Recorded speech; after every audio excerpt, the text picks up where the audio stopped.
Alright, guys, sorry about that. We're going to touch base here, kind of recap, express a few thoughts on the last war, and hopefully we'll take something away from this. So, the Cupcake Factory, we try and be as open with everybody as we possibly can. We don't really necessarily care what town hall level you are. We try not to pay too attention to how old everybody is. I mean, we're trying to build a community where people can come in, learn something about the game, hopefully get better, and, enjoy their stay while they're here. Now, unfortunately, if you take a look at the war log here, one of the things that really stinks, and it's really demotivating for your clan, is when you have people like Satnam Gill, you've got IDC, and the Legend 27 who don't participate in the war. So that is 5 attacks between the 3 of those gentlemen. And if you notice, we lose the war by 3 stars. There are... Whoops, wrong side here. There are 2 stars right here. There is 1 star right here, and Satnam could have easily cleaned up 1 star and a 3, or got a higher percent, which would have allowed us to win the war.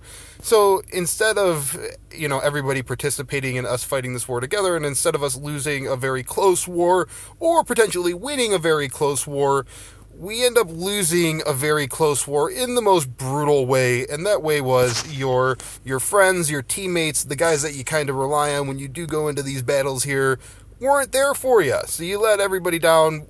We did remove these people. I was kind of sorry to see IDC go, because for the most part he has participated. Unfortunately, he picked a really bad war to be missing his attacks and not communicating anything as far as why. But guys, yeah, when you join a war clan, and you do want to, progress and get better at the game, try and participate. You got, 24 hours to use your attacks. There's really no excuse. They take 3 minutes. You shouldn't be missing your war attacks and letting everybody down there. Aside from that, I'd say everybody else who really fought to turn that war into a win, I mean, great job on everybody else's part. There were some really good attacks that we saw there, and we'll probably do a recap at another day here.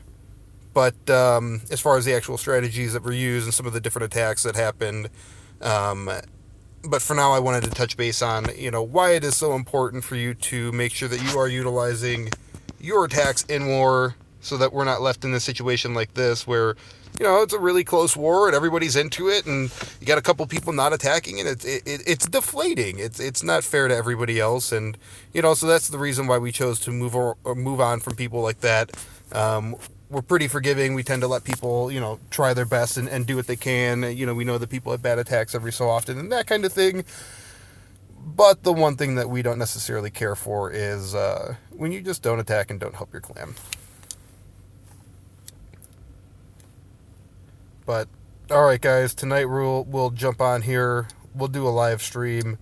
We'll recap some of the better attacks in the war.